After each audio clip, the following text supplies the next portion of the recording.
Okay, if I want to place elements specific distances from a point, let's go to the column tool, for example.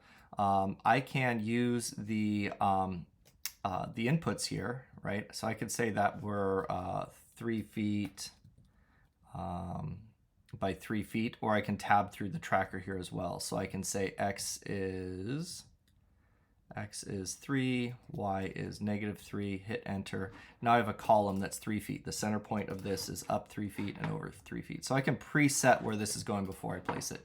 That's off the center point of that column.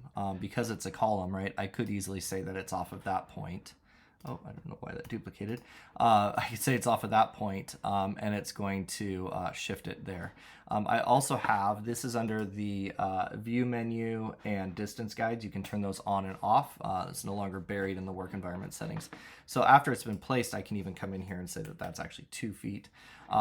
Now, maybe I want it to be off the center point here, right? So a couple of things that I can do here. I can take this point right here, just like I did before. I can reset the origin to be off of that point. But let's just say that it's like something like a toilet, right?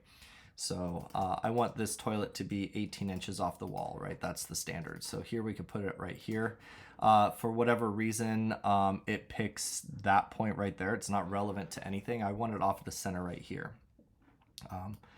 You can't really redefine the origin point for the distance guides. I can define the end point. I can stretch this to here, but that doesn't really do anything for me for the object. So here, there's a couple of options in terms of moving something like a toilet an exact distance off of a wall.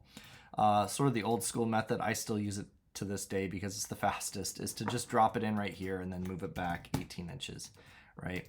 Another way that you can do it is if you go to drag, you can go to the point where you want it to be lined up and then hit, I believe it's Option Shift, and then tab through the Y and type -1.5.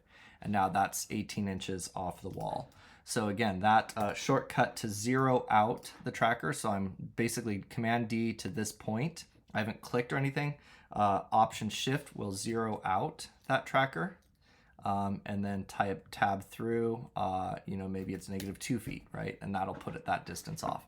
So the few options to place things specifically are to pre-place them, which obviously I could do with the toilet as well. If I go here, set the origin to that point right there, hover over this point and tab through to the tracker, and type Y -1.5, I could pre-place that center point of that toilet 18 inches, or I can drop the toilet in and then use that the sort of double move or re-zero out the tracker to get a set distance from another reference.